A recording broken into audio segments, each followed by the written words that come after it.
Support for Unlocking Lake County is provided by Fidelity National Title Insurance Company, offering title insurance and real estate services. With origins tracing back over 150 years, Fidelity National Title facilitates secure closing processes for buyers, sellers, and real estate professionals. Anyone looking for more information can find them on the web at www.fntic.com. Fidelity National Title has offices located all throughout Lake and McHenry counties.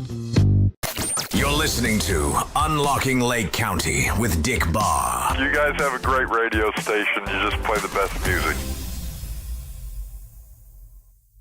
Support for Unlocking Lake County is provided by Harder and Shotland Law Firm, offering legal services across various areas including criminal defense, real estate, family law, and more. Harder and Shotland is committed to addressing the legal needs of individuals and businesses with a focus on thorough and knowledgeable representation. Information on Harder and Shotland Law Firm can be found at hardershotland.com or by visiting their office at 625 West Rollins Road in Round Lake Beach. They can also be reached at 847-546-0022. You're listening to Unlocking Lake County with Dick Barr. Unlocking Lake County. 98.3 The Life. It's the best station on the radio.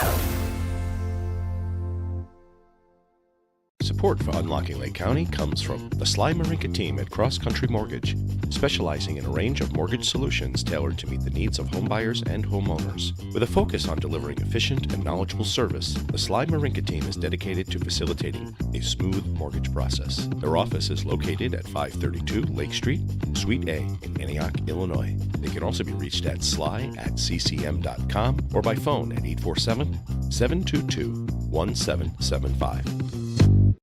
You're listening to Unlocking Lake County Unlocking Lake County with Dick Barr. 98.3 The Life. Support for Unlocking Lake County comes from the Dick Barr Group at Village Realty, offering both residential and commercial real estate services across northeastern Illinois. Find us at our office located at 1915 East Grand Avenue in Lindenhurst, or visit us online at www.dickbarr.com. Welcome to Unlocking Lake County with Dick Barr, where Dick unlocks your doors to everything happening in the community and tells you how you can use that to your real estate advantage. And now, here's your host, Dick Barr.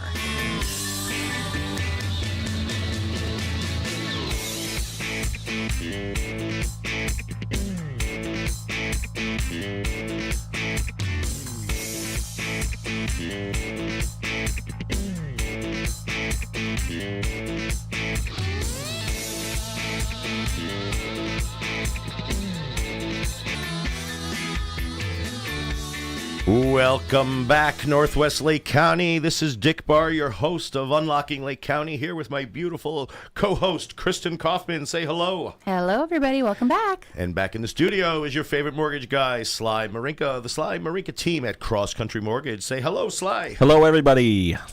And what a week it's been. Thank you guys so much for joining me. What I think is the best real estate-themed show on the radio station right now between 12 and 2 p.m. every Wednesday. That's right. I happen to agree. Absolutely. And boy, the awareness is starting to expand. People are kind of contacting me all the time saying, "Hey, thanks for talking about this. Hey, when Sly talked about this, I loved it. I'm going to do that." And when Kristen said this, it's like, wow. So thanks everyone for listening. It's really encouraging and gives us a lot of ambition to keep it going and providing more and more value to the community, more and more value to the area's buyers, and more value to the area's sellers. So we have a big show today. We're going to talk about two very specific things. And as the real estate market is starting to get towards a time of year where we start to see more activity drop off, we're going to talk about things you can do now to get your house ready to sell for top dollar. And we're also going to talk about how you as a buyer can improve your chances of getting your offers accepted. So we've got a lot of information for you. And of course, we've got the Market Minute where we're going to talk about what's happening in the real estate market in Northwest Lake County as well. We're going to get some real nice insights on the mortgage industry from Sly. And we're going to answer your questions and bust some myths. So welcome back. I know that was a mouthful. Any of you guys have any problems from the windstorms last night? I did not. I didn't even know it was happening. Really? Yeah. How about you? I didn't have any problems, but I definitely heard it. It was howling out there. Yeah. What's funny is every time we've had a major event where, like, we had a tornado warning a couple weeks ago and another major storm came I was in. driving when that happened. Oh, God. Yeah, I was on my way to my mother-in-law's to go pick up my kids, and the sirens just started blaring, and it was the most bizarre thing. I'd never had that happen while I was just in the car, out and about. And I rolled down my windows, and I'm looking around, and I'm like, this is eerie. It doesn't seem stormy, but the sirens are going off. And then my phone went off. I had the emergency system from Round Lake Beach that set off on my phone, and I was like, guess I'll drive fast. Like, what else am I going to do? Oh, yeah. Wow. I lived. That's scary. I survived. My challenge is every time we had one of those big events, I was like, okay, we got to take our canopy down because the wind's going to rip that apart. And we get the canopy down, and sure enough, as soon as it's down, it's like... no tornado, which I'm grateful that's for. a good problem to have. Right. It's a good problem to have. Windstorm dies down. Last night, without warning, this thing crazy came flying through. It felt like a microburst. Yeah. I was out in the front watching my flagpole, just a 25-foot hard aluminum flagpole, just like going like bending. And my arm's going like this, and those on the radio, sorry, you can't see it. It's going like this. He doesn't describe what it's going like. It's moving around a Swing lot. back and forth like a palm tree. They don't know that. Yes, thanks for the literary description there. Really putting people in the driver's seat of that experience. But anyway, it took my canopy on the back deck up. 3 of the legs flew up. It went 90 degrees vertical, and wound up breaking one of the bases. So, Oh, no. so got to get out the duct tape. Oof. Yeah. At least it didn't fly into anything, like any windows or anything, and break anything Right. else. Yeah, no kidding. That would have been scary. Let me ask you guys, did you guys have any experience with the cell phone outages yesterday and the day before? No. So the last 2 days for me, but Verizon is my carrier, and it has been hit or miss, calls dropping left and right. And yesterday especially, it was awful. And I'm like, what is going on? I'm ready to throw my phone out the window. And Do you have a phone that has a name similar to a robot, or a phone with a name that is similar to a fruit? a fruit. Oh, yeah, not us. So there was a why. national, nationwide. it's probably No, not but why. it was Who knows? it was also people with robot phones okay. as well. So yeah, it was AT&T and Verizon customers reporting nationwide outages yesterday. So it really impacted my day and dropped calls like crazy, missed calls like crazy, voicemails showing up, but 8 hours later, like it was awful. no. Wow. So I don't know if you noticed it or not, but No, I didn't know. My phone it was a ringing all thing. day. Okay, well. So did they say what the cause of it was? I heard it was possible ransomware attack. It hasn't been obviously like officially made that, but I know lots of people, like including my employees. I mean, my employees were trying to call me. I was trying to call them. Nobody could get a hold of each other. Texting worked, no problem. So At we ended least. up just using texting. But Sure. The phone carriers must not have listened to last week's episode on how to avoid getting scammed. yeah, right? I don't know. It sounds kind of like a fishy excuse for falling asleep during the workday. Yeah, right? No.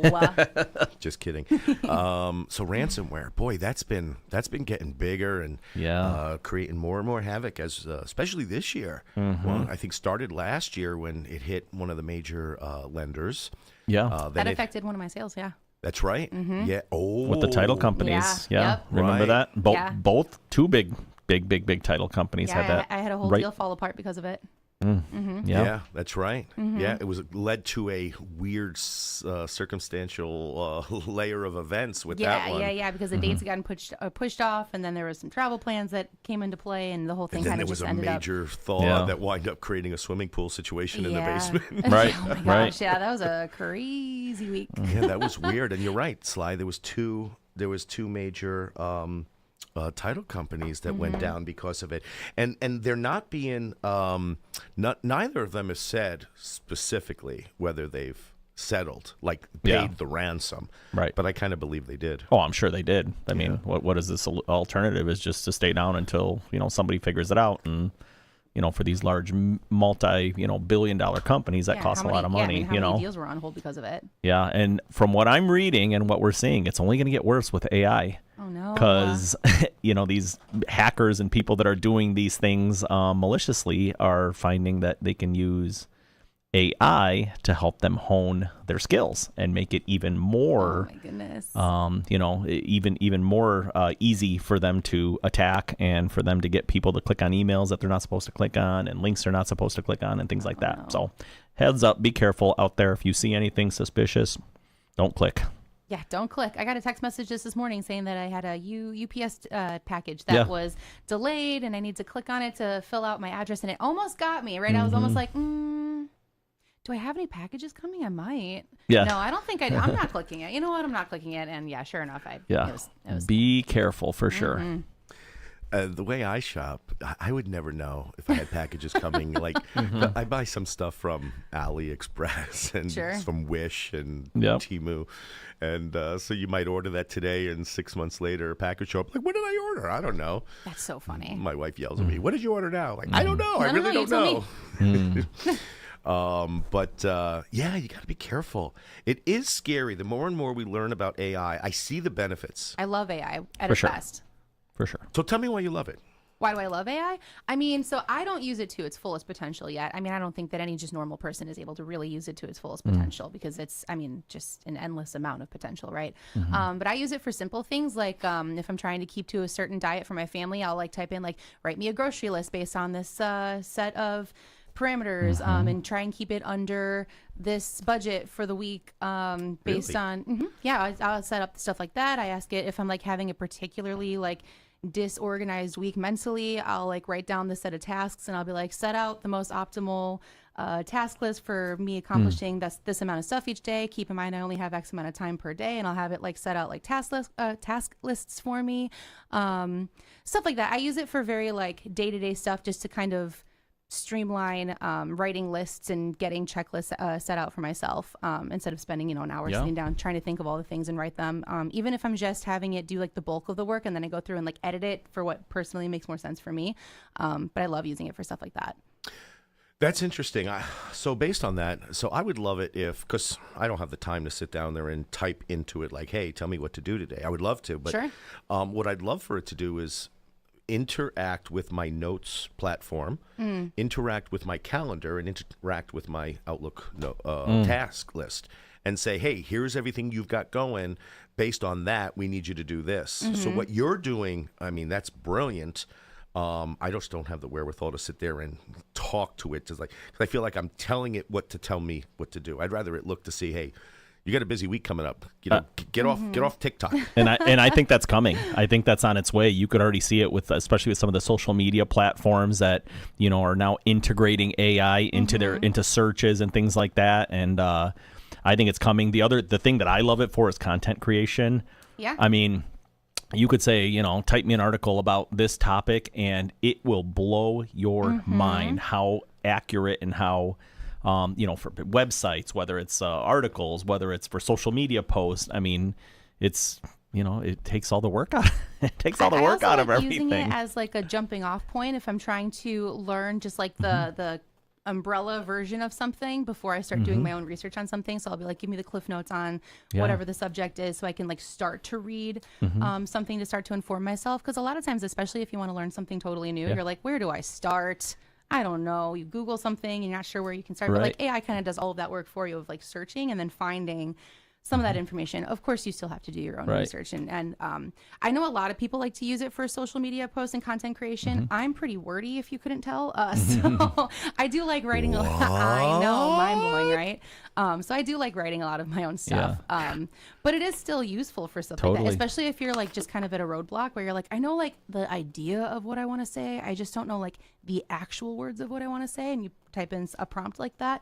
And at the very least, you read through it and just go, not that, add this, boom, done. One last tip that I use it for is occasionally I will be replying to an email in a maybe a terse or not so professional, passive aggressive. Yeah, kind of irritated maybe with an attorney or with a real estate agent or with a title company or even a client. I will literally take my email and I will put it in AI and I will say, make this email sound nice. I and they love will that. change the words and make it sound like it's coming from an angel. So, Really? oh yeah, Yeah, or you can ask it to make something sound more professional. make it sound more legal. We've used that before where, it'll change your whole words and it'll put words in there that you've probably never used before. And See, that's So- my concern, and that's what I've started to Yeah. notice. Like, so I was using it. We used it to kind of come up with some listing descriptions, remarks. the best. Well, it was like in the very beginning when it was still novel. It was like, oh, this is cool. This is coming up with some great words, and then I would consult Chat GPT to, like, if I'm going to send a text message to my team members, I'd be like, okay, chat. Help me write a text message to inspire and encourage the teammates to kind of get going and start working on their sphere or work on their marketing or work on their database. And then and it would just start to sound so chat. Yeah, Like, it was totally. like, hey, rock stars, good morning. Hope you had a fantastic Wednesday night at 7 p.m. But now it's time to get going and really rile those cages. And it's like, okay, I don't talk like that. Right. And you're so funny, Dick, watching you work, because I've watched you use ChatGPT a lot, especially when I was, training with you really closely. And you're wordy like me, if you didn't know. I don't know what you're talking about. See, you sometimes spend someone might think that I'm wordy, but if they really start to evaluate and think about where I'm coming from the concept of the phrases and the... sorry, go ahead. No, you're fine. You're so funny. But watching you do that is funny because I think that you spend just as much time perfecting a prompt for ChatGPT I could have wrote it myself. as you Yeah, would have if totally. you had wrote it yourself. And then you read through it and then you still edit it to be in your own voice. You literally spend just as much, if not more time, just writing it yourself. But no. So, because sometimes conceptually, it's nice to have the ideas, just like you were talking about. What are the starting points? How do you prompt me to get going and make something make sense? Yeah, for sure. Like, give me the tools and then I'll figure out how I want to use them. Right. But I use prompts that more like, okay, that sounded too nice. Can you make it sound more dickish? Yeah, absolutely. And I got one funny thing that just came to my mind about how wordy it is and how it uses words we don't use. And I had a friend come into my office, and he had used Chat GPT for a project, and he's like, I don't know what this word is. And I'm like, what word is? He's like, epitome. And I'm like, No. Oh, that's so epitome? funny. I'm like, let me Oh. see how it's spelled. So he shows me. I'm like, you mean epitome? Mm-hmm. Who's ever spelled epitome? Like, that's how it's spelled, but who's ever actually written that down? So I'm like, yeah, that's your Chat GPT for you. Oh my goodness. That's so funny. So, yeah. I just used it yesterday to help my 5-year-old come up with a summer bucket list. Awesome. Yeah, I had it write me a list of 100 things to do in the summer with a 5-year-old that's age appropriate, and then we went through the list and she picked which things that she liked. Beautiful. That is really cool, actually. That's especially when we're using it for ways to become better parents, better professionals, better educators, better Healthier. researchers, healthier, more maybe a little bit more prudent and fiscally responsible in our shopping. Those are fantastic ways. Cancer research, having it go out and try to find derivatives of certain formulas to come out with more. All of those are great. Right. But unfortunately, we live in a world where scam pays. Yes. And the more and more human AI gets, the scarier it's going to be. Absolutely. Yeah, for Somebody's sure. influencing it. Somebody's telling it what to say and what to put in there. So And the craziest thing is, like, all of those things that we just mentioned using it for, like, doesn't even scratch the surface of its full capabilities either. No. No. I don't know if either of you guys saw, about 6-7 months ago, I found this tool that will make an artificial face I of did me. see that. And the first time I did it was kind of like really robotic, and the eyes were doing these weird swirls. Second time I did it, it sampled my voice, because I have hours and hours and hours of like podcast stuff. It sampled my voice. It wrote a script, created a voiceover as if it were me, and synced it to a video that looked eerily accurate. It's not perfect, but eerily accurate. And if you think about it, we're all kind of primed. Being on the radio for a couple hours every week, we're giving AI machines our voice. Yeah. deep fake. That's what they call it, a deep fake, where somebody could use your likeness and your voice and your image and use it for nefarious purposes. I could see criminals down the road doing that to real estate agents, lenders, attorneys, where, they make a video telling a client, hey, do this, do that, and I mean, it's heading that way, I believe, for these criminals. So buyer beware. And you know what? In all of the coaching and trainings that we're doing now, they're telling agents, make those videos. Text your client a video. You go to a listing appointment, say, hey, Bob and Marcy, it was great meeting you, and, send and blah, blah, blah. So if the consumers start getting used to getting those videos from us, how easy is it to swap that out with fakes? That's just frightening. Interesting. Yeah, absolutely. Okay. Enough solving the world's problems in technology. We're going to get, because we're like only 18 minutes behind, we're going to get started with the Market Minute. Or not. Oh. And see, that was AI's fault. It wasn't my fault.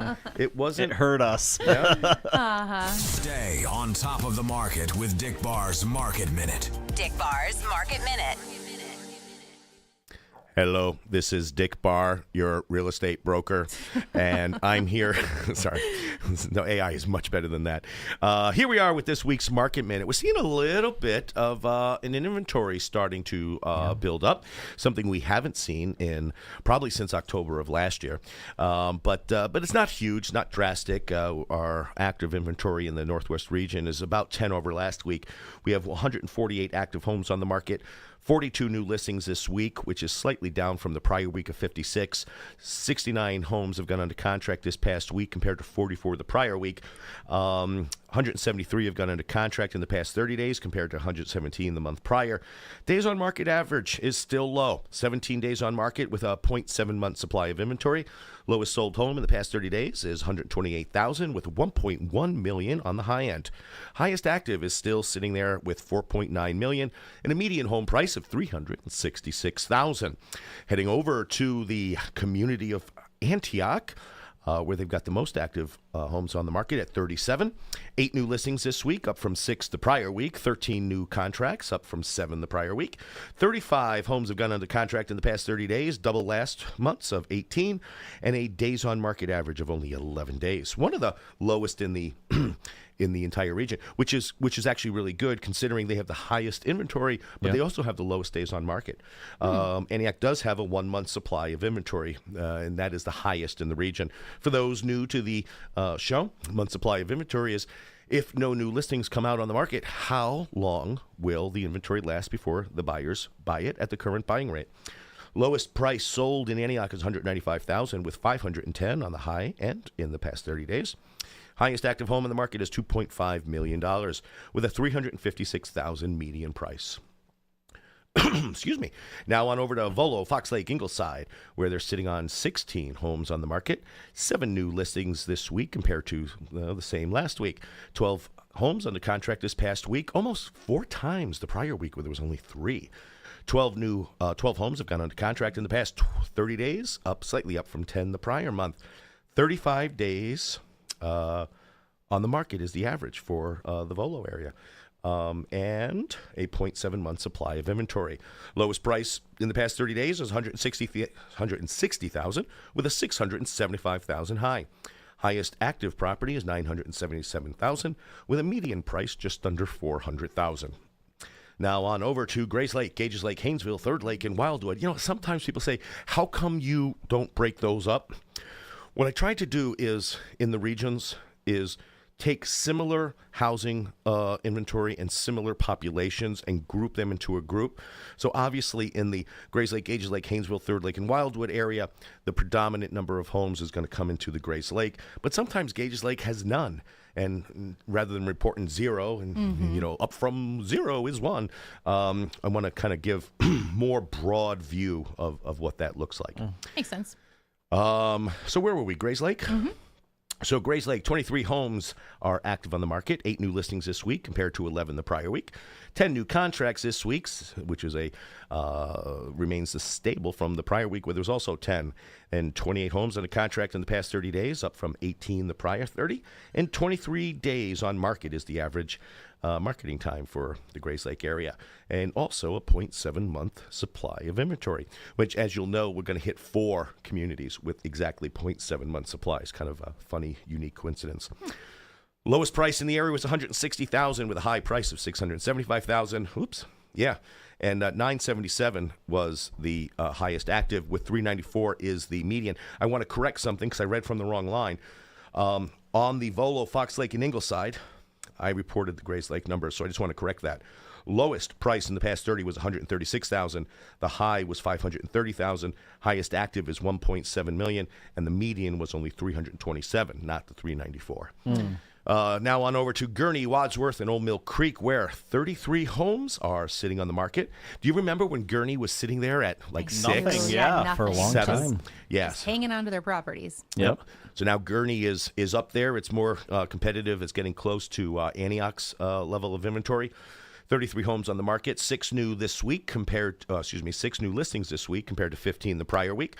12 homes have gone under contract in the past 7 days, which is double the prior week of 6. And 28 homes have gone under contract in the past 30 days, up from 15 the prior. Days on market average in the Gurnee area is 11, and they have a 0.9 month supply of inventory. Lowest price sold was $176,000 with $1.1 million on the high and $4.9 million in the highest active.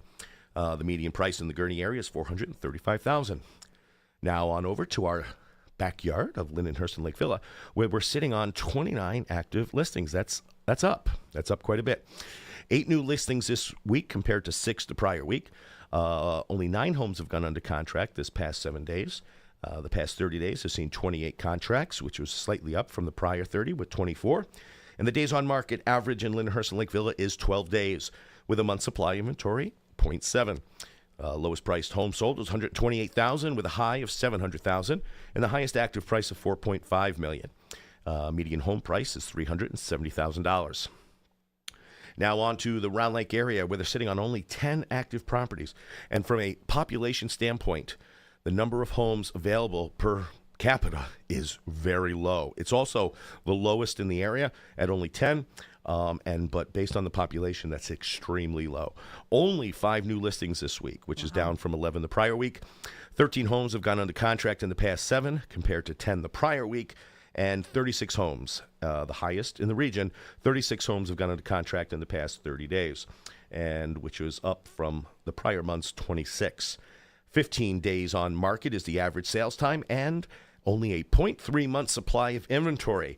Lowest price in the area was $185,000 with a high of $467,000 and the highest active of $519,000, and the median price $345,000. And that wraps up this week's Market Minute for the Northwest Lake County region. The only surprises, guys, that I'm seeing here is the inventory is growing. However, the days on market average is not. Yeah. But it's not a complete mystery, because to be included in the days on market average, you have to be under contract. So even if inventory is climbing, that won't be figured into the days on market average until it goes under contract. School's out is what I'm hearing. School's out, absolutely. So when sellers come to me and say, hey, when's the best time to list? I give them, there's several key moments throughout the year. There's a first part of the market, which comes in February, March. Then the second part of the market comes in April, May.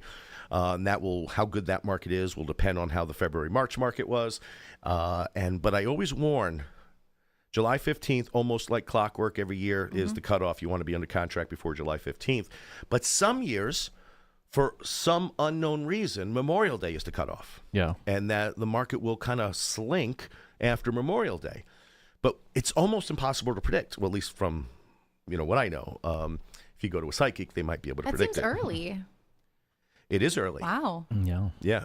But sometimes it happens, and we don't really, I don't really know why, but I'm starting to feel on the higher end of the market, we're starting to see a little bit of a slowdown.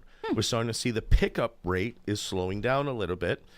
We haven't seen many price reductions, which is a good thing. We did see that back in October. Yeah. We saw a lot of price reductions. People kept trying to chase the market up, and then when October came, things slowed down. People were starting to lower their prices to match the demand.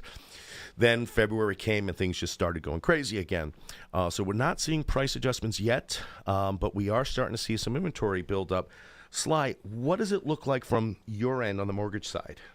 We have definitely seen an uptick over the last few weeks of pre-approvals good. and new contracts. We actually last week got pretty busy, busier than I've been in a long, long time. I think I took 6 applications last week, and I have 5 this week, so that's a lot. It hasn't been like that in a long, long, long time. And I really, really think it's in part because, people were waiting for the school year to get out. There's so much pent-up demand and so many people that are just like, these rates aren't coming down like next week, so what are we doing waiting? The prices keep going up. We need a new house, and I think that's just people are just like, you know what, whatever. We're just going to buy and hopefully refinance down the road. So we have definitely seen an uptick in applications. And Dick, I wonder if it has, going back to what you just mentioned about the cutoff, right? Because it's everything's like if the days on the market are longer, like 45 or 60 days or more than that, right? Like if you get your house on the market now in May, 60 days from now is already July, right? I'm sorry, we're in June, so 60 days from now is already in August. Right. Like now would be the time that you need to get the house on the market and get it sold before school starts. So I don't know. It's just one of those things I think that affects. I think with a 30 to 45 day market time based on market average, then yes, I would agree with that. But the market average has been, between 5 and 15 days. Super fast. And that's kind of why that July 15th cutoff is there, because people want to be in contract by the 15th, because they have 30 days before they have to register for school or before they have to start school. Yeah. Sure. Right. So they want to be in contract by the 15th. If they're not, they've pretty much given up for this season. Okay. And then people who are less school centric on their moves are the buyers remaining in the market, unless someone's really desperate to get in. Right. Sure. Because of a relocation or something. But Right. definitely the buyer demand kind of drops off. But go ahead. No, Go ahead. I will say that I agree with what I'm seeing with what Sly is saying, because I had 4 phone calls just yesterday of people saying the same thing. We've been waiting, we've been watching prices, nothing's dropping. What are we waiting for at this point? Like, we just need to get going. So I agree. I'm seeing a certain level of acceptance of just, okay, well, this is where we're at. This is the new norm. This is what we need, and waiting for some miracle to happen in order to obtain the things we need doesn't look like it's going to happen. Can we start having these conversations and get going? And that's definitely what I've been seeing as well. And I've seen that, and I have a client that for this will be the 3rd year now that he's been waiting for the rates to come down and the prices to come down. And he was one time under contract at just over $300,000 with a 4.625% rate, and that same house now, almost 3 years later, is probably $400,000 at 7% rates, and he's been paying $3,000 a month in rent. For 3 years now. Sure. So. Yeah, this is a new norm. I think people are saying, you know what? It's not going to get any better in the short term. Inflation is still here, although I think it's starting to diminish a little bit. We'll talk about that in the mortgage minute with some of the recent numbers, but I think that's a new norm, and people are just saying, you know what? We may never see 3% again. What are we doing? Right, and waiting for things to have dropped might have paid off for that client that you were talking about, right? Like, how would he have known necessarily back then, right? So and that's why I always tell people, the right time to do something is when you need it, because there's no guarantee of a payoff of waiting, and there's no guarantee that it'll get worse. We don't know what it's going to look like. It could be way worse 3 years later, and it could be harder to even get in. So, if this is what your needs are calling for today, let's have that conversation today and work within your parameters. It's just like trying to time the stock market. It's impossible. So I got good news for Kristen, the 4 people who called you, and for Sly, the buyers that you're working with. Kristen, we're going to be addressing winning buyer contract strategies on this episode. Oh, yes. So things that you can do as a buyer to help your offers get accepted more. And Sly, for the buyers, and I think this is kind of what we're seeing, is because inventory is starting to climb, buyers are being a little bit more discriminating in what they buy. You know? So it's before okay, I don't care what's wrong with it. We're just going to buy it. We need that place. Right. So now there's some more options out there. So if you're coming into the market as a buyer, now is a good time because there's more inventory, less competition, less bidding wars, more opportunity to get your offers accepted. And I'm a big believer that, just like you said, Kristen, the best time to buy is when it's the most important to you. Right. And I'd rather you buy today and then get in at a mortgage rate today. And then hopefully maybe you could refinance in the future. But what you've protected yourself is against the price inflation of that house from going up another 5 to 10 to 15%. Right. And then, God willing, rates do come down back into either the 5s or the 6s. Well, then, do your refi. And that's not advice because obviously it depends on a lot of factors. Of course. Right. But that opportunity But that's a does good game exist. plan. Yes. Okie doke. So we did run out of time because, Kristen, you're just so talkative and wordy. You're welcome. Blessed Actually, you with I all love of it. my thoughts. It helps. It really helps to fill the 2 hours. No joke. It's really awesome. But we're going to be right back after these words. Unlocking Lake County with Dick Barr will return in just a few moments after these important messages. Don't touch that dial.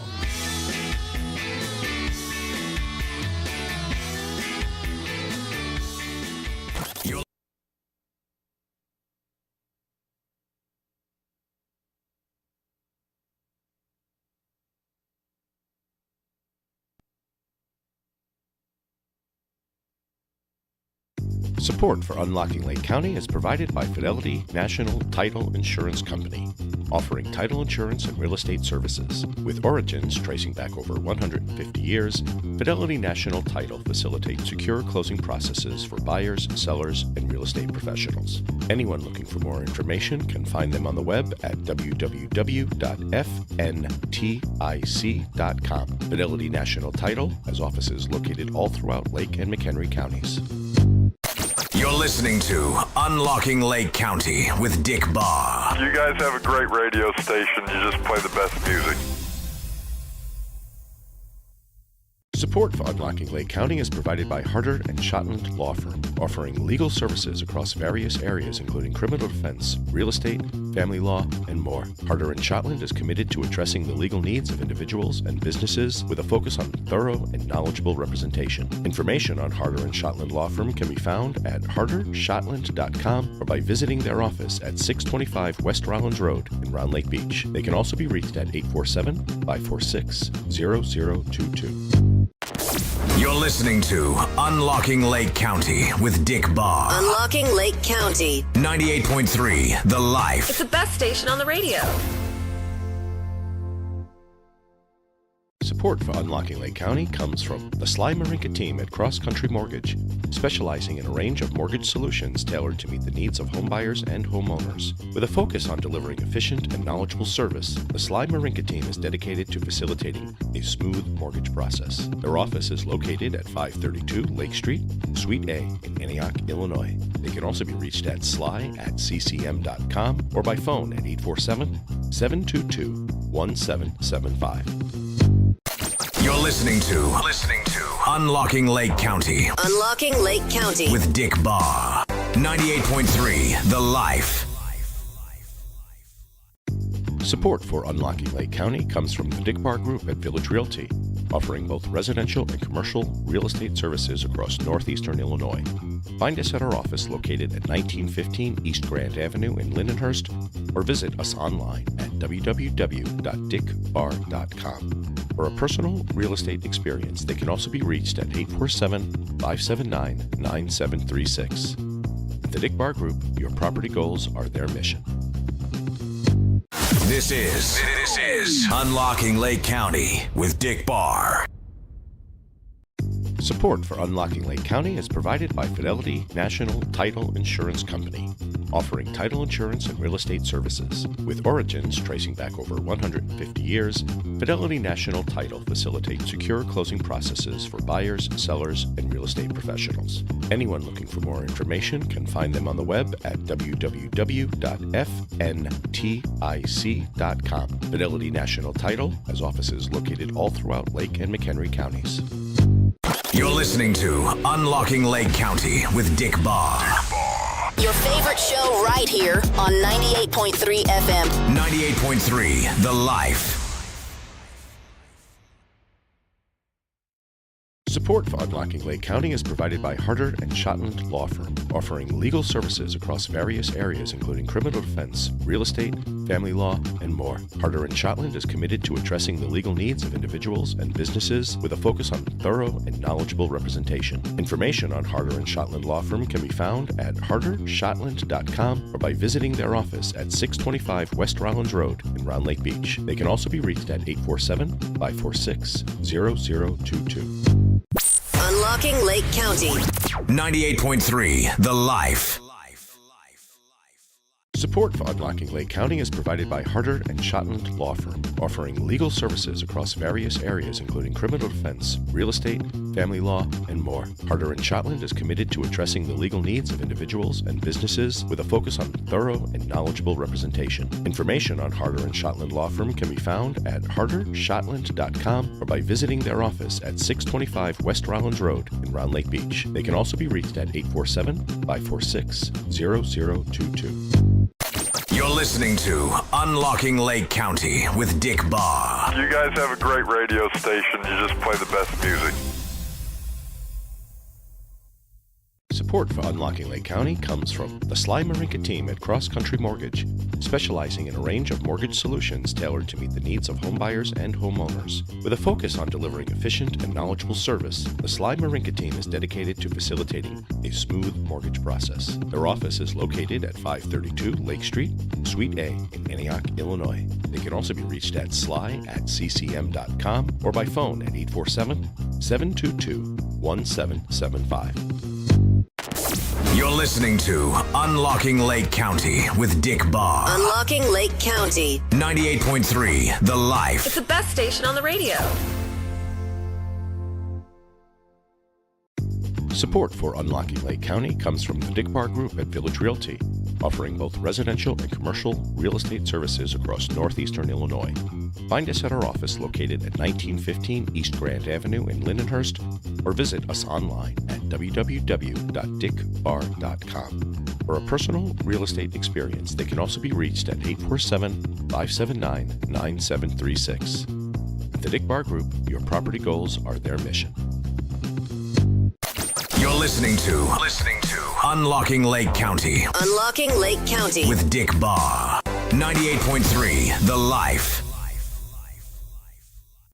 Support for Unlocking Lake County is provided by Fidelity National Title Insurance Company, offering title insurance and real estate services. With origins tracing back over 150 years, Fidelity National Title facilitates secure closing processes for buyers, sellers, and real estate professionals. Anyone looking for more information can find them on the web at www.fntic.com. Fidelity National Title has offices located all throughout Lake and McHenry counties. You're listening to Unlocking Lake County with Dick Barr. You guys have a great radio station. You just play the best music. Support for Unlocking Lake County is provided by Harder and Shotland Law Firm, offering legal services across various areas including criminal defense, real estate, family law, and more. Harder and Shotland is committed to addressing the legal needs of individuals and businesses with a focus on thorough and knowledgeable representation. Information on Harder and Shotland Law Firm can be found at hardershotland.com or by visiting their office at 625 West Rollins Road in Round Lake Beach. They can also be reached at 847-546-0022. You're listening to Unlocking Lake County with Dick Barr. Unlocking Lake County. 98.3 The Life. It's the best station on the radio. Support for Unlocking Lake County comes from the Sly Marinca Team at Cross Country Mortgage, specializing in a range of mortgage solutions tailored to meet the needs of homebuyers and homeowners. With a focus on delivering efficient and knowledgeable service, the Sly Marinca Team is dedicated to facilitating a smooth mortgage process. Their office is located at 532 Lake Street, Suite A in Antioch, Illinois. They can also be reached at sly@ccm.com or by phone at 847-722-1775. You're listening to Unlocking Lake County Unlocking Lake County. with Dick Barr. 98.3 The Life. Support for Unlocking Lake County comes from the Dick Barr Group at Village Realty, offering both residential and commercial real estate services across northeastern Illinois. Find us at our office located at 1915 East Grand Avenue in Lindenhurst, or visit us online at www.dickbarr.com. For a personal real estate experience, they can also be reached at 847-579-9736. At the Dick Barr Group, your property goals are their mission.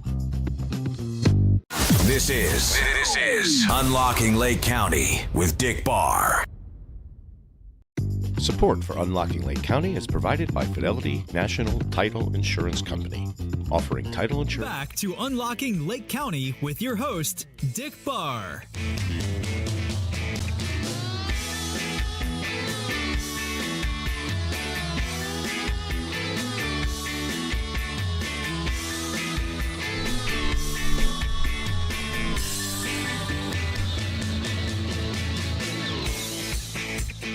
And welcome back. You're listening to Unlocking Lake County on 98.3 The Life FM WRLR. I'm your host, Dick Barr, here with the beautiful Kristen Kaufman. Hello, everybody. Sly Marinca. Hello, hello. And that's our way of making sure everyone's mic's working. So a little bit of a radio insider information. We are going to get right in to our Mortgage Minute with Sly. Here is the Mortgage Minute with Sly Marinca and Cross Country Mortgage on Unlocking Lake County with Dick Barr. Thank you. Good news this week. I love good news. Well, welcome to the teeter-totter of mortgage interest rates, where one week it's the end of the world and rates are going to 10%. The next week it's like, let's hold off for a minute. Last week, if you remember, the rates were near 7.4% was the national average. This week they're down to 7.07%, so that's a pretty big drop in 1 week. Nice. The 10-year Treasury yield last week was around 4.6%. This week it's down to 4.29%. So again, a pretty big swing in 1 week. So what the heck happened? I don't know if you remember, but last week when we met on Wednesday, there was a big inflation report, a big inflation reading that was coming out on Friday, May 31st. And basically that report came in line with expectations. It did not... the inflation reading did not come in higher than what was expected for April. So the Sorry. Still going. It was that good. It's worthy. Oh, sorry. Keep going. Yep. So, so basically the number came in line. It was 0.3% for the month of April, and that's kind of what was expected. So when the market anticipates it, that's when things kind of that's a good sign. It's when inflation comes in way hotter than what was expected. That's when rates go up because the markets think the Fed is going to keep on raising the rates. And it just goes to show you, the markets are fully ready for lower rates. They're expecting this to happen. It's built in. And that's why even though it wasn't a big miss, and it wasn't like inflation came in way lower, it just came in at what was expected, rates did come down significantly. And then that's great. Add fuel to that fire, just this week, the May ADP jobs report came in lower than expected. So again, that's not a great thing for the economy. And typically when the economy's not doing great, that's when the Fed has to lower rates, right, to kind of boost things up. So the May ADP jobs number came out that 152,000 jobs were created when it was expected for 175,000 jobs to be created. And that was for the May ADP number. And then April was also revised downward as well. So they went back. Correct. They go back and they look at it and they realize that there was maybe some jobs counted twice or some error in their accounting methods. It looks like unfortunately employment is starting to jobs aren't as hot as they were. The jobs numbers that are coming out. So not great for the economy. But if you are looking to get a lower rate and kind of waiting for that, it seems like we're starting to move in that direction. I gotta find something wood to knock on, because we thought the same thing in December. The Fed pivot we've talked about numerous times, where the Fed basically said they beat inflation, we're good to go going forward, we're going to drop rates 6 times in 2024. hasn't happened. So at least for right now, it looks like things are moving back the other way. Like I said, in a 1 week period, to go from almost 7.4% on a 30-year fixed mortgage average to down to 7.07%. That's a big drop. So I do want to say, if you have been sitting on the sidelines and you're a buyer, and you're hearing this broadcast, and you're hearing, on one hand, we're starting to see inventory increase, options increase, bidding wars decrease, interest rates now decreasing. If you're looking to strike while the iron's hot, now's the time. Absolutely. Not waiting for another quarter point drop. That's, even if it does drop another quarter point, we're not talking about massive dollars. Right. Buy while the competition is low. You're going to save probably anywhere from $10,000 to $50,000 in a bidding war. Right. Absolutely. Yeah. I mean, so those are all great things for home buyers. Maybe not so great or not as great for home sellers, but hey, they've gotten their cake and they've eaten it too for the last 2 years with these price increases. So, but let's be honest, most home sellers are then also home buyers. Yeah, absolutely. So. Yeah. So, kind of a good way to look at it. If you've been kind of waiting for, not wanting to get in that bidding war, not wanting to pay almost 8% for an interest rate. I don't blame you. It's me neither. And it seems like things are kind of moving in that direction in my world, at least. Isn't 7% the long-term average? Yeah, it's still the average. If you look at, the historical mortgage rates, right around 7% is still kind of what the average is. So, the 3%, 2% rates that we had in 2021 and that was the historical event. That was it. Yeah, not the norm. We may never see that again. In fact, I've been doing this since 2002, and I've talked about it before that, when I first started, the rates came down below 7% the first week I was in the business, and it was like the world was ending because, people were refinancing from 7.9, 8.5, 9% to 6.875, and it was like the best deal ever. And then I remember when it went to 5.875, and again, it was like, holy cow, we'll never see rates this low again. And then now in 2021, when, we're literally doing 2.5% 30-year fixed rates, it's like, okay. But in any case, something to to kind of think about if you are looking to purchase a home. Doesn't hurt to give it a shot now when the when the market's more inventory and rates have crept down a little bit. Then we'll keep updating you weekly on what the rates are doing. Absolutely. Yeah. So that's that. Then real quick, I wanted to also touch on something that I've seen happen several times in the last month, and maybe some home. Maybe some people out there don't even realize or understand that this is possible, and it has to do with when you're purchasing a home from a relative. If it's grandpa's estate or if it's a family member that is looking to get rid of their home and you're wanting to purchase it, and you don't have the money available for a down payment, or even if you do, you don't want to put your own money into the transaction. There is a way to do what's called a gift of equity. Ooh, and what's that? It's basically you're purchasing a home from a family member and they're giving you a portion of the equity as your down payment. And you could also have them pay for your closing costs. So in a lot of cases, gift of equity transactions, and I've had 3 in the last month come up where it's like, hey, I want to buy this house. And family members willing to give it to me for a slightly, or a significantly lower price than what they could actually sell it for. Mm-hmm. And that's fine. You could do it that way, but if you're just paying what they're, you would have to come up with the money out of pocket. Mm-hmm. But if you buy it let's just give an example. So I don't want to confuse anybody. If you're buying a house that's $200,000 from your grandpa, and that's what you agreed on, but the house is worth way more than that. Mm-hmm. You could actually say, all right, well, this house is worth $250,000. I will buy it from you for $50,000. You only want $200,000. That's what we'd agreed upon. Mm-hmm. I could take that extra $50,000 and use that as my down payment. So now I'm not having to come up with the down payment. That is my down payment. It makes the terms more favorable because now I have 20% equity, so I could avoid PMI. I could look at doing a conventional loan versus an FHA loan or something like that. So it's something that if you're ever in that situation, reach out to a good local loan officer, a good lender that knows what they're doing, and they may be able to save you quite a bit of money.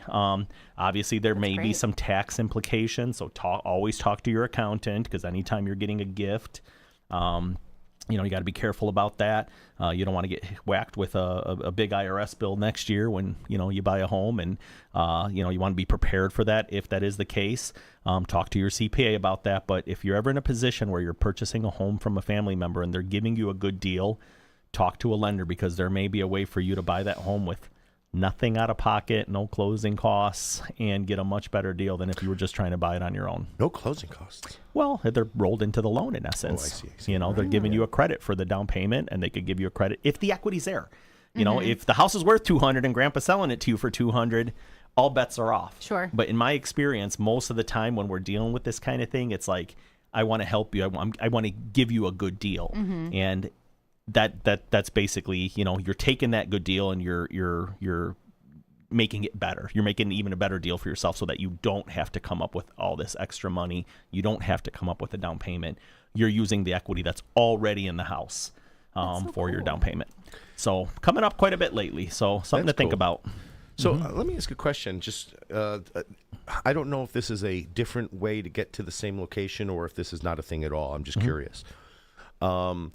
If, let's say, Grandpa adds you to title, now you're on title, could you then, at that point, refinance out of Grandpa's loan into your loan at, let's say, a 75 or 80% LTV? You can, but typically you would have had to have been on title for at least a year. Oh, okay. So it's not something like, if you plan ahead and that's the plan, and talk to a good estate planning attorney, and if Grandpa says, hey, I want to leave my grandson my home, that would be the best way to do it, because then the transaction costs, now you're paying closing costs on a refi, not on a purchase. Right. But you have to do it, well ahead of time, to be able to treat it that way.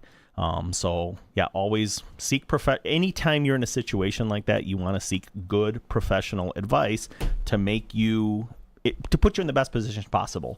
Because there are always options available that you probably know nothing about and have never even heard of. Absolutely. And So that just nails what I think the purpose of the show is to don't be afraid to talk to people. Right. Especially when it comes to people like in your industry, people in our industry, because we don't charge for answers. Correct. We only charge for results, right? We love giving answers. We love it. It's never an inconvenience to ask us. We want to provide that information to people. And it's like, this is what we do. Like, if I could help somebody, even if I don't get a deal out of it, if I could point them in the right direction and they get what they want, that makes me happy. I'm happy to share the information. So yeah, but getting out there and getting the information, that's the hard part, because sometimes people just, put it off. And there's so many situations where I've told people, hey, this is how I would do it. This is what I would do. And, they call me a year or two later and it's like, we haven't done it yet. It's like, okay, no problem. But I think a lot of times what happens too is people are under the impression that they need to get all of their ducks in a row first. Yeah.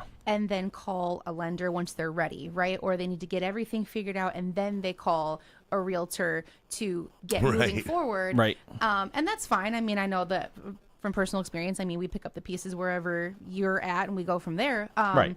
But more often than not, like you're saying, if you were to call someone at the beginning of your journey and start getting some direction on where you're going, some options available to you that you didn't realize, like you could have saved yourself hours and weeks and months potentially of research that you didn't need to do on your own that might not even really be the most relevant or up-to-date research in the first place. That's what we're here to do, is to answer questions and help our community. There we go. And to echo that even more, from a financing standpoint, getting in early, we talk about it all the time. It's like, don't wait until your lease is 60 days before your lease is up to have your credit checked, because it's like, there's so many things that you can do ahead of time to put yourself in a better situation to possibly qualify for a little bit better program or for a little bit of assistance, rather than just waiting till the last minute and hoping for the best. Get in early. Talk to somebody 6 months before your lease expires, a year before your lease. The earlier you do it, the more time you have to prepare, the more time you have to save, to pay off debt, whatever it is, instead of just hoping for the best when it comes time. Right. And the biggest takeaway that I hope people get from hearing all of this is it's not an inconvenience to call us. No. It is not an inconvenience to call us, even if it's way too early. We want you to have answers. We want to provide them to you. Absolutely. You do not have to commit to something just because you called a professional Right. and now you're just green light ready to go. We want you to be able to be well prepared a year in advance if it's possible for you. Yeah. It's literally the value add we offer. It's Right. We want you to have one person that you can go to that you trust, that you don't have to create a new relationship on every transaction. Someone that you can rely on, that you know is going to give you advice based on your circumstances, not theirs.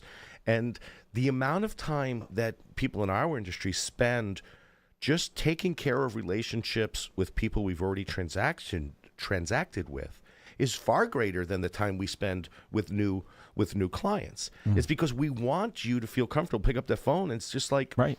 calling your guy. Or woman. There you are. Or your gal. Your person. Your person. One of the inspectors I liked using, he's got his name of his company is My Guy Home Inspection. I love him. What a great name. Yeah, My Guy. absolutely. I'm calling My Guy. Right. And and that's why, especially at our level of when we're commission sales. Yeah. So we only get paid when we transact, but everything else is for building that relationship so Right. you feel comfortable. Wouldn't it be awesome if you had a My Guy car salesman? Yeah. That you knew whatever you needed, you can go to that guy and he's going to answer that question honestly instead of walking in blind to a showroom and praying to God that you're not taken advantage of. Yeah, absolutely. Right. And that's with anything. I mean, any line of work, anybody you deal with, it's always nice to have someone, patio furniture. I got a guy that, great at patio furniture. If I need something, I need an umbrella, he knows exactly what I'm looking for. Anything you could think of. It's always nice to work with someone that you trust and someone that, is knows what they're doing and is giving you valuable information, isn't just looking at you Without pressure tactics. Right. Isn't just looking at you like you're a dollar sign. And Yep. that's definitely not my business. That's not how you guys do your business. And gals, we're here to help. So get in early. Do not wait until 60 days before your lease comes up to talk to a lender or a real estate professional. Please.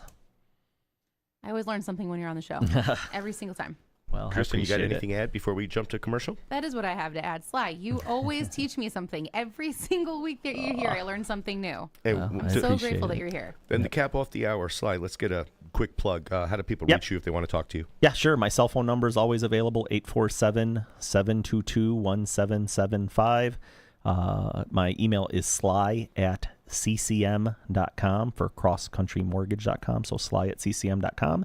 And my website is ccmsly.com. Any one of those ways. Great. And Kristen, same thing. If someone wants to get a hold of you, how do they reach you? Sure. Best way to get a hold of me is going to be through my phone, call or text, 847-977-6751. That's 847-977-6751. Email is a great way to get a hold of me as well. It's going to be my name but backwards, so kaufmankristen@gmail.com. And everyone knows the best way to reach me is get on your knees and pray. Unlocking Lake County with Dick Barr will return in just a few moments after these important messages. Don't touch that dial.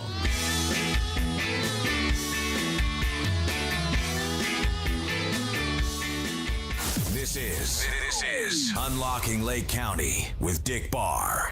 Support for Unlocking Lake County is provided by Fidelity National Title Insurance Company, offering title insurance and real estate services. With origins tracing back over 150 years, Fidelity National Title facilitates secure closing processes for buyers, sellers, and real estate professionals. Anyone looking for more information can find them on the web at www.fntic.com. Fidelity National Title has offices located all throughout Lake and McHenry counties. You're listening to Unlocking Lake County with Dick Barr. You guys have a great radio station. You just play the best music. Support for Unlocking Lake County is provided by Harder and Shotland Law Firm, offering legal services across various areas including criminal defense, real estate, family law, and more. Harder and Shotland is committed to addressing the legal needs of individuals and businesses with a focus on thorough and knowledgeable representation. Information on Harder and Shotland Law Firm can be found at hardershotland.com or by visiting their office at 625 West Rollins Road in Round Lake Beach. They can also be reached at 847-546-0022. You're listening to Unlocking Lake County with Dick Barr. Unlocking Lake County. 98.3 The Life. It's the best station on the radio. Support for Unlocking Lake County comes from the Sly Marinca Team at Cross Country Mortgage, specializing in a range of mortgage solutions tailored to meet the needs of homebuyers and homeowners. With a focus on delivering efficient and knowledgeable service, the Sly Marinca Team is dedicated to facilitating a smooth mortgage process. Their office is located at 532 Lake Street, Suite A in Antioch, Illinois. They can also be reached at sly@ccm.com or by phone at 847-722-1775. You're listening to Unlocking Lake County Unlocking Lake County. with Dick Barr. 98.3 The Life. Support for Unlocking Lake County comes from the Dick Barr Group at Village Realty, offering both residential and commercial real estate services across northeastern Illinois. Find us at our office located at 1915 East Grand Avenue in Lindenhurst, or visit us online at www.dickbarr.com. For a personal real estate experience, they can also be reached at 847-579-9736. At the Dick Barr Group, your property goals are their mission. This is Unlocking Lake County with Dick Barr. Support for Unlocking Lake County is provided by Fidelity National Title Insurance Company, offering title insurance and real estate services. With origins tracing back over 150 years, Fidelity National Title facilitates secure closing processes for buyers, sellers, and real estate professionals. Anyone looking for more information can find them on the web at www.fntic.com. Fidelity National Title has offices located all throughout Lake and McHenry counties. You're listening to Unlocking Lake County with Dick Barr. Your favorite show right here on 98.3 FM. 98.3 The Life. Support for Unlocking Lake County is provided by Harder and Shotland Law Firm, offering legal services across various areas including criminal defense, real estate, family law, and more. Harder and Shotland is committed to addressing the legal needs of individuals and businesses with a focus on thorough and knowledgeable representation. Information on Harder and Shotland Law Firm can be found at hardershotland.com or by visiting their office at 625 West Rollins Road in Round Lake Beach. They can also be reached at 847-546-0022. Unlocking Lake County. 98.3 The Life. Support for Unlocking Lake County is provided by Harder and Shotland Law Firm, offering legal services across various areas including criminal defense, real estate, family law, and more. Harder and Shotland is committed to addressing the legal needs of individuals and businesses with a focus on thorough and knowledgeable representation. Information on Harder and Shotland Law Firm can be found at hardershotland.com or by visiting their office at 625 West Rollins Road in Round Lake Beach. They can also be reached at 847-546-0022. You're listening to Unlocking Lake County with Dick Barr. You guys have a great radio station. You just play the best music.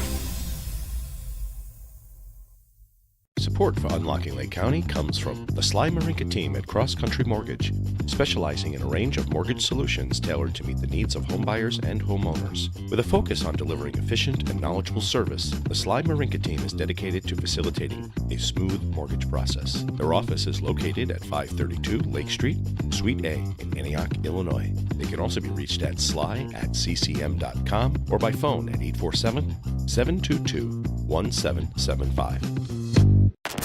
You're listening to Unlocking Lake County with Dick Barr. Unlocking Lake County. 98.3 The Life. It's the best station on the radio.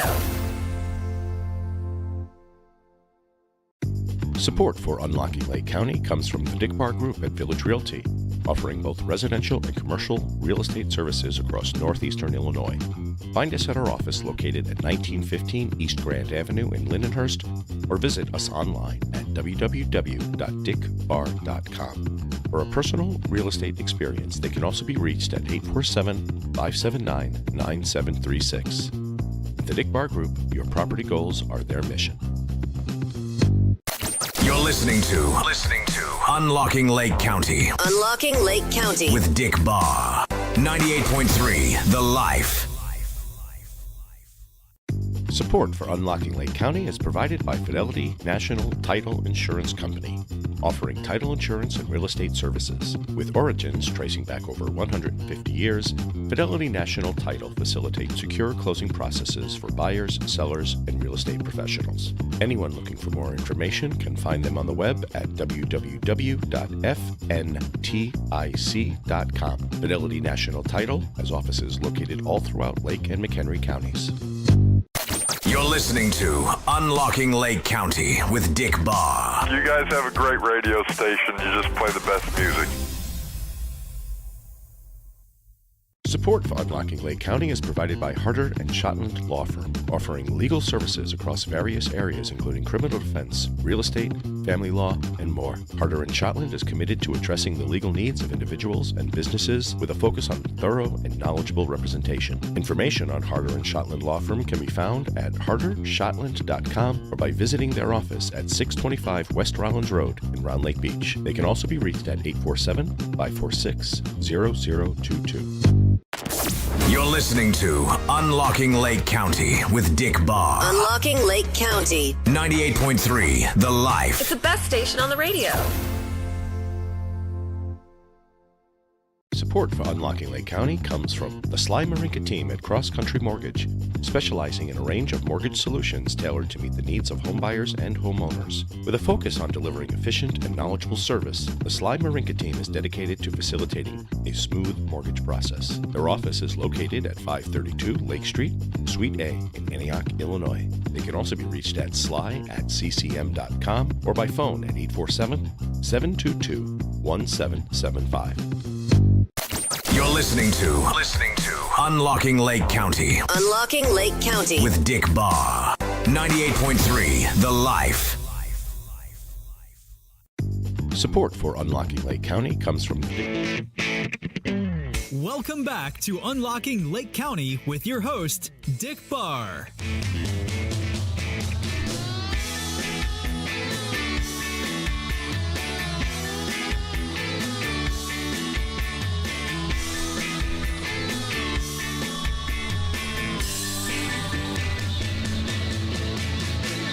And welcome back. This is Dick Barr, your host of Unlocking Lake County, here on 98.3 The Life FM with my beautiful co-host, Kristen Kaufman. Say hello. Welcome back, everyone. Uh-oh. Oh, hello. I'm getting a lot of hiss on your mic. Hello. Out of nowhere. Interesting. Tell you what, why don't you pull over, what is that, mic number 6? Hello, everybody. There we Can go. You hear me? Yes. Awesome. Oh, wait, I know why. Oh, why? Try 7 again. Hello. Oh, that's a little bit better. Wow. I hit the wrong button. See, that's exactly why we do the test. And Sly Marinca. Welcome back, everybody. Okay, well, we hope you enjoyed the first hour with us. We got one more hour together, and this is going to be packed full of great information and advice that you can use from both a selling perspective and a buying perspective. And as we near the end of the spring season with summer quick upon us, here's some strategies if you're thinking about getting on the market and capitalizing while we know prices are high. Not that we're predicting any drops, but we know they're currently high, and we know there's still very low inventory. Your chances of getting top dollar are very high right now, and there's some strategies to make your home shine better than the competition. And in areas of really tight inventory, what your house looks like is not as important as when there's more inventory. So more inventory, more options, buyers are more distinct about what they're looking for and what they'll pay for certain things. But in areas of low inventory, obviously you can get away with just about anything. But Kristen and I put together this list of ways, probably the most important ways, that you can improve the value of your house without a lot of investment. So, Kristen, why don't you start it off? We made this list. Why don't we just kind of knock it down, starting at the top, and we'll comment on everything as we go along. Yeah, absolutely. So the first thing that you are going to want to take into consideration is the first thing that buyers are seeing upon pulling up to your home, which is your curb appeal enhancements, right? So what are they seeing? Are you hitting them with that wow factor the second that they pull up to see this house, right? And those are going to be really focusing on simple landscaping tips that you can do. Also, just making sure that like the exterior painting, repairs, if you have shutters that need to be fixed, stuff like that, as silly as it sounds, really make a big difference when someone pulls up and sees that first impression of that home. Well, I don't think it sounds silly at all. I think it's 100%. It goes without saying that sometimes buyers know they like your house the minute they see it. Absolutely. Right. And that includes, and sadly, that includes sometimes your neighbor's house. If your neighbor's house is in disarray, sometimes you might, if you have a friendly relationship with your neighbors and you're trying to sell, ask them to take down their political signs. Oh, Cut the grass for them. Right? Offer to cut their grass if it's 18 inches high. Yeah. But yeah, shutters are a great example. Rotted wood, rotted fascias, rotted soffits. Those are big ones that we see. Screen doors, screens. Invest in some new screens, especially if you've got holes in your old one, or they're all the black is kind of flapping in the wind, or all of the kind of the uniform black coloring of the screens has gone. Now it just looks like pure metal, and it reflects a lot of light. Those look negatively on the elevation of your house. So those are important things to hit, and it's not that expensive. And then, of course, landscaping, like you mentioned, is cut the beds. Bring in wood chips. Those are inexpensive ways you can do it. And, of course, there are expensive ways you can accomplish that by hiring someone to do it. But you can do it really inexpensively. Go to Home Depot, spend a few bucks, get a couple of bags of chips, and get a shovel that will do a nice job of cutting your beds and making that nice crisp look to your lawn. It makes a big difference. It's a psychological thing, because it's like, if I see this on the outside, what's going on the inside? What is it that I'm not seeing? If you see disarray and disrepair and things that need to be maintained that haven't been, it's like, well, what about everything else? Absolutely. Yeah, just something to think about. Yeah, for sure. And on the flip side of that, if you are a buyer and you're pulling up and you're seeing a beautifully landscaped house and you're seeing the outside already looking really pretty, you're starting to envision what that might look like pulling up as the owner of that home as well. Absolutely. So moving on from the outside, you're walking through the door. Now we are inside. What are some of the interior upgrades that we can focus on? Cost-effective renovations are going to be like the kitchen and the bathrooms are always going to be things that are going to have a return in investment, I believe. Dick, do you agree with that? Yeah, absolutely. Yeah, absolutely. Flooring updates as well. That's something that you don't really look at much once you live somewhere. Like, how often do you spend walking around looking at your floor, right? Not really that often. But when you're walking in to look at a house to potentially buy, that's like one of the first things that I feel like people bring up right away. Absolutely. So, making sure that you've got some updates to your floors is a great way to maximize. And just a real quick touch on this, we're not giving you a list of things that you have to do to sell your house, but we are talking about, if you're looking to maximize selling your house for the most amount of money, what are some of the ways that are going to do that? And that is what we're talking about. So if you don't have it in your budget to change your flooring and you just need to sell, we're not saying that means you can't sell if you can't update your floors, but it is absolutely a good investment to make. You raise a great point, and I'll say this often to sellers. I can sell your house if it's literally on fire right now. There is a way to market and a price that we can use to attract a buyer. So whether it's a pile of rubble or it's the Taj Mahal, there are buyers for it. The question is, how do you maximize your return on investment if you choose to? I do want to talk about paint, because paint is something, a lot of times we'll make that recommendation that you can paint, and we get some pushback sometimes from sellers. They're like, yeah, well, buyers are going to want to choose their own color. I hear that a lot. I hear that a lot, but I'll be honest, from our experience, it's not a valid argument. No, people don't want to have to paint when they move in. They don't want to. They want to come in and look, and that's why, like right now, the big color is still, believe it or not, and pastels are starting to come back. We're starting to see. but not so much in our market. But they are starting to come back, especially kind of on the national scene. But agreeable gray is still the perfect color. It works with white trims. It works with wood trims. And it's that perfect blend because grays come in a bluish tone and grays come in a brownish tone. Agreeable gray is like perfectly matched in the middle. It's like they used AI to design it. Literally, That's how it's smart the it is. weirdest color to actually look at. When I sold my townhome a couple of years ago, we took that advice, and we had the whole place painted. The agreeable, I think the specific term for that brand was like grayish or something like that. But the agreeable gray, it's this insane color where you look at it and you're like, I don't see any color, like Right. all, like I don't see it, like it's Right. not a color. Well, you don't which see is any great. color cast. Right, exactly. So there's no real color there that's jumping out at you. So there's nothing to dislike about it. So when a homeowner or a potential homeowner walks in and they see the home, they get to see the home. Right, they're not seeing the color; they're just seeing the home for what it is, and that's the thing is it's going to showcase your home to them. Yeah, and we, the having that gray is some people. Oh, it's too cold and stark. It's really not. It's really a warm color, and it creates in the photography. Number one, it reflects a lot of light, so the photography comes out fantastic without spending a lot of time editing. It also creates, when you have white trims, that beautiful contrast against the deep walls, not dark walls, the deep walls with the rich kind of bright contrast of the white trims, and then also works well with the wood trims.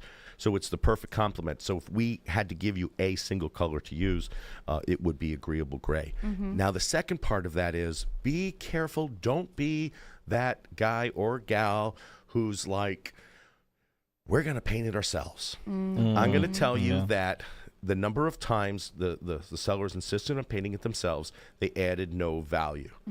Now, if you're good at what you do, you can add value, but it's got to be really good. Yeah. Strongly recommend investing in professional painters because they do perfect cut lines. They don't even use tape, a lot of them. It's crazy watching that. Yeah, they just my do goodness. perfect cuts, and you don't have any blending between the ceiling and the wall, and it's well worth it. And a professional is also going to fix all the imperfections on the wall.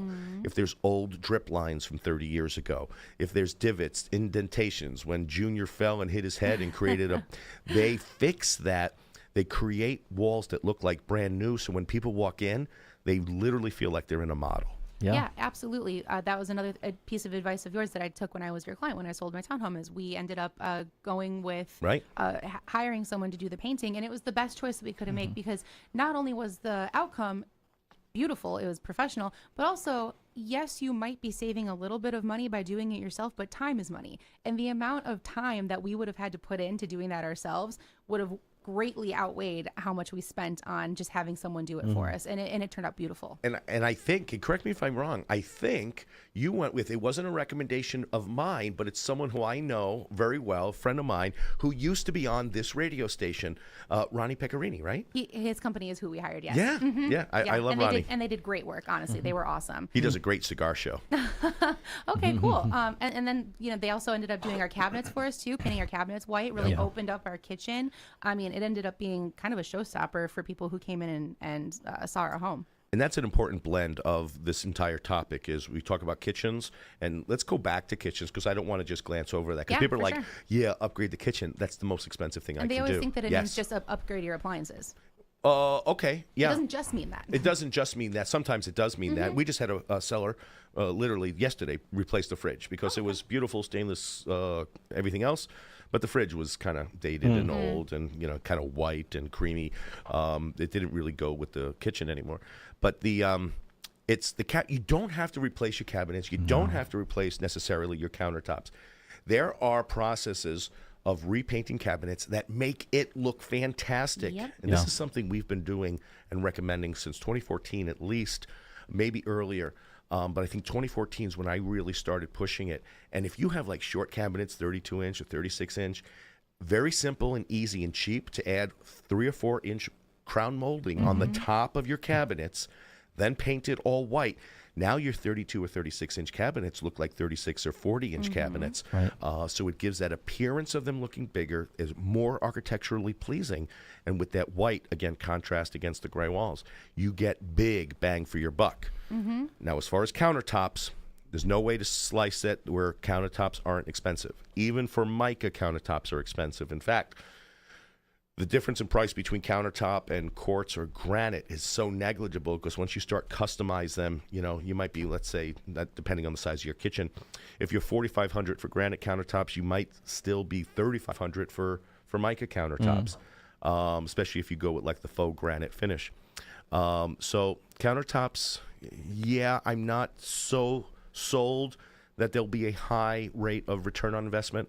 But painting the cabinets almost always, and painting the walls almost always. You almost always get your money back on those. Absolutely. Unless you already have perfect cabinets and perfect walls. Then no, don't spend money on those because you won't get your money out. And I'll share what we did when we bought our house in 2015. It was a short sale, and it had, was in fair amount of disrepair and dated. Nothing had been done since 2004 when it was built. So kitchen was definitely dated, a real drab gray. I don't even know the material. It was like plastic, basically, countertops. And what we did, though, is what you said. I didn't hire a general contractor. I got a couple companies to come in and tell me about painting the cabinets. We had 42-inch beautiful cabinets and got a couple quotes. And they ended up sanding. They took the doors off. They took them back to the shop. They sanded them to a furniture finish, painted those white. At the time, I was shopping around for, we wanted granite, and I was shopping around, and I found a company right by O'Hare that you could pick remnants. So we were able to save a ton of money by going down, and they came and they measured, and they told us exactly how much we need. So we had a limited selection. Beggars can't be choosers, right? Sure. But we ended up doing something that we really, really liked. And we had it made. It was a fraction of the cost of if you just pick whatever's on the showroom floor, but it worked for us. And then same with appliances. We ended up getting all new appliances. So for I want to say under $20,000, our kitchen was completely redone just by painting cabinets and putting new countertops in. Absolutely. So, and I cannot stress this enough to anyone listening and hearing about the sanding down and doing the cabinets. If you don't know what you're doing, please do not attempt to do cabinets by yourself. My mom is a big DIYer. She loves doing stuff herself, and she had taken on that project of redoing her cabinets. And I think her kitchen was in disarray for months. I mean, it took so long because you have to sand and resand and then sand it again to get it perfect. And there's stuff everywhere. It's a mess. They turned out beautiful, but it took so long for her to get it right. It's a process for sure. It's not as easy as just Whereas hiring a painting company who already has the tools, the access, the knowledge, the skill, it's super worth it. Multiple grits of sandpaper to make it smooth and to get rid of the grain and all that. And ours. It's a furniture. It looks like they belonged. It looks like they were always that color. So. Absolutely. And I do want to go back to the price you paid, and I want to make that clear to the listeners. You were the buyer of that house. Correct. That was after we moved in on a short sale. Super outdated kitchen that hadn't been touched since 2004. 19-year-old appliances. Everything on its way out. Our dishwasher didn't work. Our fridge made a weird buzzing noise. So it had to be done. But had I gone with a general contractor, I'd been paying 2.5 times that for the same deal. Well, you did your own GC. Yeah, basically. Why I wanted to make that clear is because I don't want sellers walking away from this radio broadcast going out and spending $20,000 on a kitchen upgrade. No. Because that's not what we're advocating. We're advocating very inexpensive, a few $1,000s to get a look that might look like, $10 or $15 or $20,000. And what's interesting is the difference between the lowest home on the market and let's say the 80 percentile of quality on the market, the price difference is narrow, but the jump happens when you get the 80th percentile to the 100th percentile. Yeah. And for those of you listening on radio, my hands are doing all kinds of brilliant things that you can't see. It's hyperbolic. So it's when you get from 80% to 100%, that's where the money's made. And if you can go that extra mile, go that extra step, and that effect is also very true on appraisal outcomes. Absolutely. When you're top of the top, it doesn't matter what the highest sold comp is in the neighborhood. If you're new this, new that, new bathrooms, new master this, the appraisal will come in. You will almost set the standard for what the new appraisals are in that neighborhood. Yep. You get top dollar. Now, just real quick, talking about flooring before we move on to staging. So I'm seeing a lot of people preferring to not have carpet. Dick, are you seeing that as well? In the main living area, yes, not so much in the bedrooms. It's confusing to me. I love carpet. It's comfy. It's soft. You get to rub your little toes on it.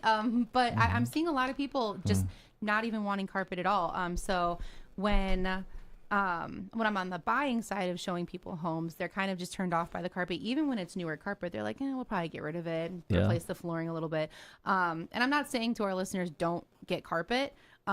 But if you are able to find some cheaper options, that doesn't have to mean ripping up your carpet, and you can just replace your flooring in a better way that is going to be a little bit more impressive. It's something to consider as well. Moving on to staging. So staging is a fun balance, right? Because you are selling your home, you did the improvements, it looks gorgeous, and now you need to sell it. And there's going to be a really nice balance between having a bunch of stuff in your house, right? So you're going to want to declutter and depersonalize, take down the photos, the family photos. I know you love them. You love seeing them. You're not going to be here much longer. Take them down, put them aside, set them away so that they can come with you to your new home. This isn't your home anymore, right? So depersonalizing is good. Reason for it is because you want your buyers to be able to come in and see themselves living there. Decluttering, of course, I mean, if your home is just filled with a bunch of stuff, it's really hard to showcase your actual home.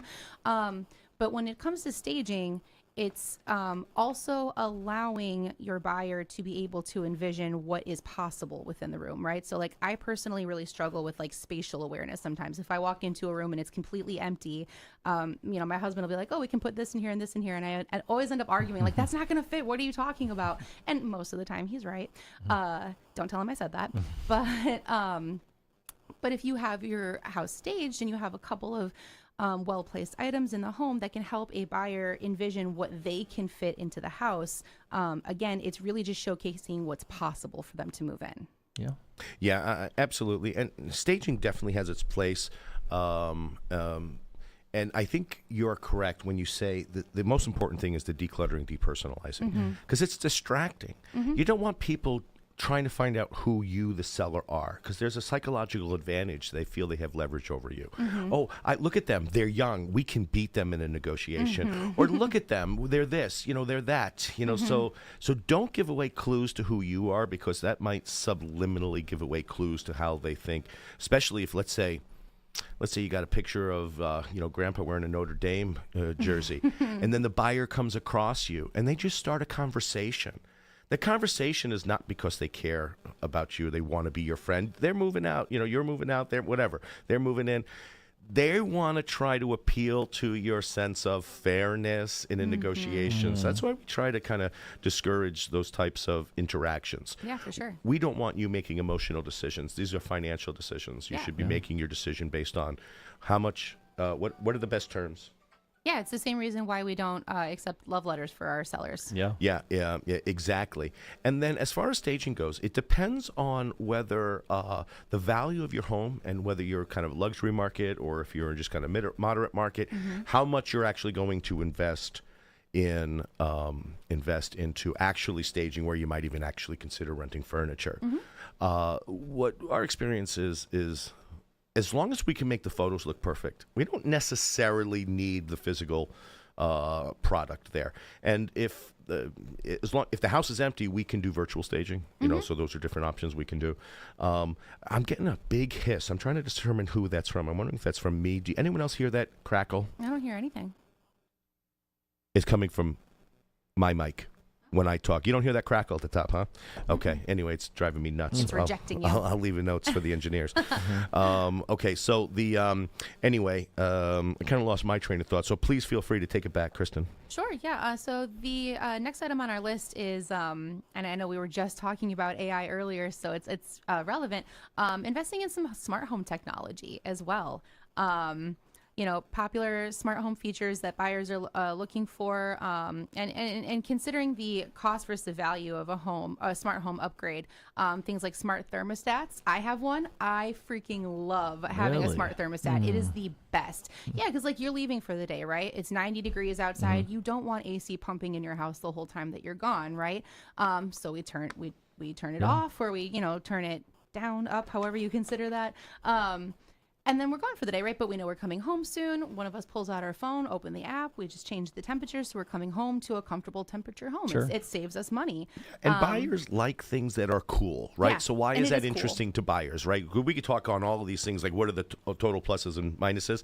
Is buyers are like, remember when the stories first came out about Bill Gates? He built his mansion and he put the artwork on the wall and gave every person a little bit of an RF tag. And as they walked from room to room, all the artwork changed to reflect what that, and I'm not recommending you do that because that's incredibly expensive. Yeah. But it's cool. These are coolness factors. So kind of because we're limited on time, let's kind of go through the list of smart technology that is interesting. And then maybe on future episodes, we can dive deeper into what each of those do. Sure. So just as bullet points, so things like smart thermostats, smart lighting is really cool. I also have that at my home, and I love it.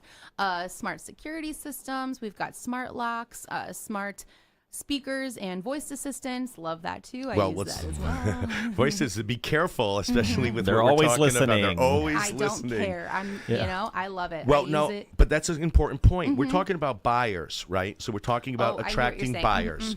So be careful with the smart assistants, because if something's built in and can't easily be removed, or gives buyers the impression that that's kind of stuck there, you might turn off some buyers. Yeah. That's a So good be careful with the perspective. voice assistants unless they're more portable and you're taking them with. And even the security systems. I've been to open houses before where there's cameras everywhere, and you're like, I really can't say what I want to say because the seller's listening.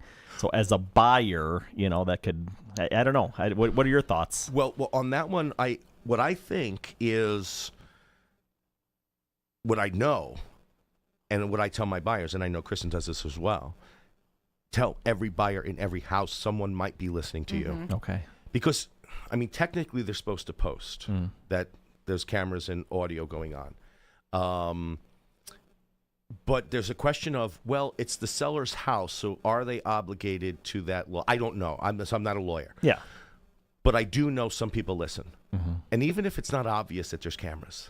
So it's almost a bad idea to have these conversations with yourselves and with your realtors while looking at a house, because I know of situations where I've found out that sellers were listening. Yeah, same. Yeah. Same. I've sponsored open houses where the sellers were literally watching us the entire time, listening to what we were talking about, and made a call and asked, well, what about this? And it's like the only way they could have known that is if they were, which we weren't saying anything wrong, but it just made me realize that if I'm a buyer and I'm walking into a house and I see cameras all over everywhere, I'm going to be hesitant to maybe, I don't know, it's just a psychological thing. It creates a seed of distrust. Yeah, it does. a little bit, which right? is not really the best way to start a transaction. Yeah. I mean, So I think it should be You disclosed. mentioned my guy. He did our inspection when I bought my home the last time. And when he finished up with his inspection, it's time to talk to the buyers, which was us.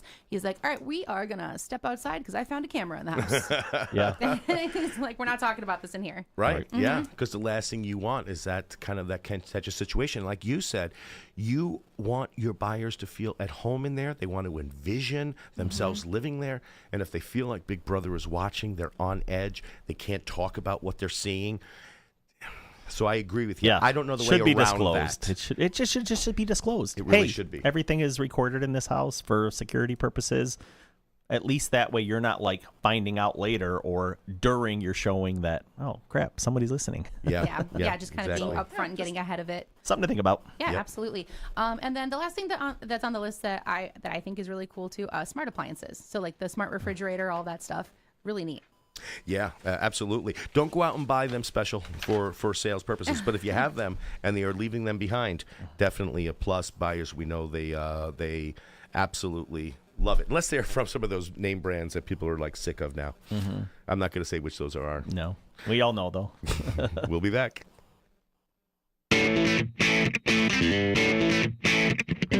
Unlocking Lake County with Dick Barr will return in just a few moments after these important messages. Don't touch that dial.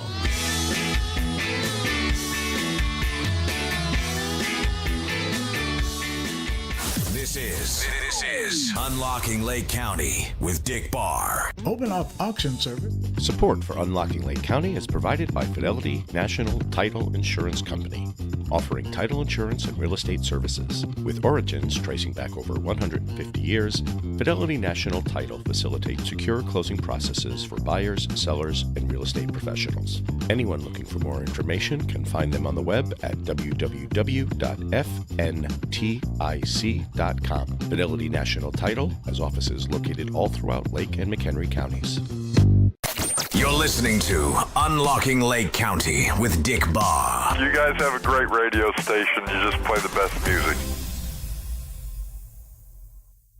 Support for Unlocking Lake County is provided by Harder and Shotland Law Firm, offering legal services across various areas including criminal defense, real estate, family law, and more. Harder and Shotland is committed to addressing the legal needs of individuals and businesses with a focus on thorough and knowledgeable representation. Information on Harder and Shotland Law Firm can be found at hardershotland.com or by visiting their office at 625 West Rollins Road in Round Lake Beach. They can also be reached at 847-546-0022.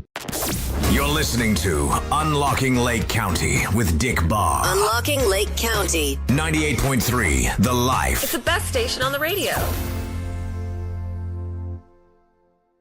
Support for Unlocking Lake County comes from the Sly Marinca Team at Cross Country Mortgage, specializing in a range of mortgage solutions tailored to meet the needs of homebuyers and homeowners. With a focus on delivering efficient and knowledgeable service, the Sly Marinca Team is dedicated to facilitating a smooth mortgage process. Their office is located at 532 Lake Street, Suite A in Antioch, Illinois. They can also be reached at sly@ccm.com or by phone at 847-722-1775. You're listening to Unlocking Lake County Unlocking Lake County. with Dick Barr. 98.3 The Life. Support for Unlocking Lake County comes from the Dick Barr Group at Village Realty, offering both residential and commercial real estate services across northeastern Illinois. Find us at our office located at 1915 East Grand Avenue in Lindenhurst, or visit us online at www.dickbarr.com. For a personal real estate experience, they can also be reached at 847-579-9736. At the Dick Barr Group, your property goals are their mission. This is Unlocking Lake County with Dick Barr. Support for Unlocking Lake County is provided by Fidelity National Title Insurance Company, offering title insurance and real estate services. With origins tracing back over 150 years, Fidelity National Title facilitates secure closing processes for buyers, sellers, and real estate professionals. Anyone looking for more information can find them on the web at www.fntic.com. Fidelity National Title has offices located all throughout Lake and McHenry counties. You're listening to Unlocking Lake County with Dick Barr. Your favorite show right here on 98.3 FM. 98.3 The Life.